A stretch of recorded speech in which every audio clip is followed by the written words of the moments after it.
যেদিন প্রধানমন্ত্রী শেখ হাসিনা দেশ ছাড়েন সেদিন তার এসএসএফ বাহিনী সেনাবাহিনীর প্রধান অর্থাৎ ওয়াকারুজ্জামানের দিকে বন্দুক তাক করেছিল। এমনকি শেখ হাসিনা নাকি নির্দেশও দিয়েছিলেন তার রক্ষিত বাহিনী এসএসএফ কে মেশিনগুলোকে লোড করে রাখতে। অর্থাৎ প্রধানমন্ত্রীর এখানেও নাকি একটা প্ল্যান ছিল, সেনাপ্রধানকে হত্যা করে তিনি আবারও ক্ষমতায় থাকতে চান। এমনকি সেনাপ্রধানের সাথে থাকা যে ব্যক্তিবর্গ সেনাপ্রধানকে রক্ষিত করে থাকে তারাও তাক করেছিল এসএসএফ এর দিকে বন্দুক। অর্থাৎ একদিকে এসএসএফ মাননীয় প্রধানমন্ত্রীর সিকিউরিটি সংস্থা বন্দুক তাক করেছিল সেনাবাহিনীর প্রধানের কাছে, আবার সেনাবাহিনীর প্রধানের যে রক্ষিত সদস্যগুলো রয়েছে তারা বন্দুক তাক করেছিল এসএসএফ এর দিকে।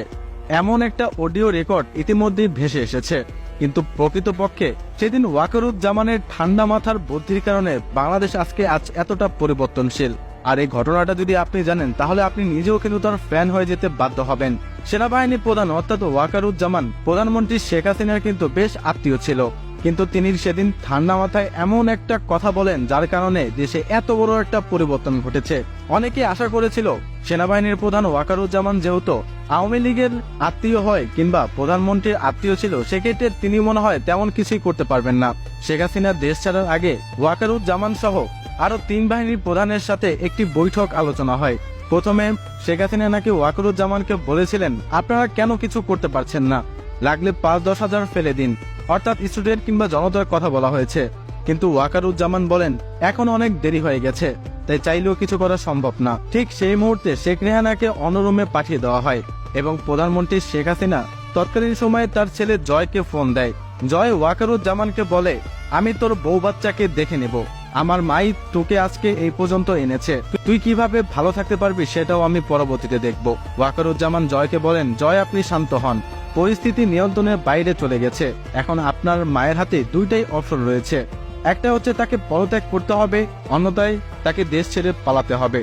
ঠিক সেই সময়ে সমস্ত পরিস্থিতি ঠান্ডা হয়ে যায়। যে 45 মিনিট সময় বেঁধে দেওয়া হয়েছিল প্রধানমন্ত্রী শেখ হাসিনাকে, সেই 45 মিনিট সময়ের ভিতরে শেখ হাসিনা প্রায় 4 থেকে 5 ব্যাগ ভর্তি ডলার নিয়েছিল। আপনারা যে ব্যাগগুলো দেখতে পেয়েছেন সবগুলো ছিল ডলারে ভর্তি। আর তিনি পরনের যে শাড়ি পরেছিলেন সেটি পরে হেলিকপ্টারে উঠে গিয়েছেন এবং সেখানে তার বোন শেখ রেহানা এবং শেখ হাসিনা ভারতে পাড়ি জমান। মূলত ঠিক সেই সময় অর্থাৎ 5ই আগস্টের সকালের দিকে সেনাবাহিনী প্রধান ওয়াকারুজ্জামান যদি ঠান্ডা মাথায় এই ডিসিশন গুলো না নিতেন বা না কথা বলতেন তাহলে আরেকটা রক্তক্ষয়ী জিনিস বাংলাদেশ দেখত। পরবর্তীতে ওয়াকারুজ্জামান জয়কে বলেন, এসএসএফ বাহিনী যদি আমাকে ফেলে তাহলে আমার যে বাহিনী রয়েছে কিংবা আমার যে সিকিউরিটিতে যে লোকগুলো সেনা সদস্য রয়েছে তারা আপনার মাঠ ফেলবে, সুতরাং কোনটা আপনার জন্য ভালো অপশন সেটাই আপনি বেছে নিন, তারপর যা হয় তা তো ইতিহাস।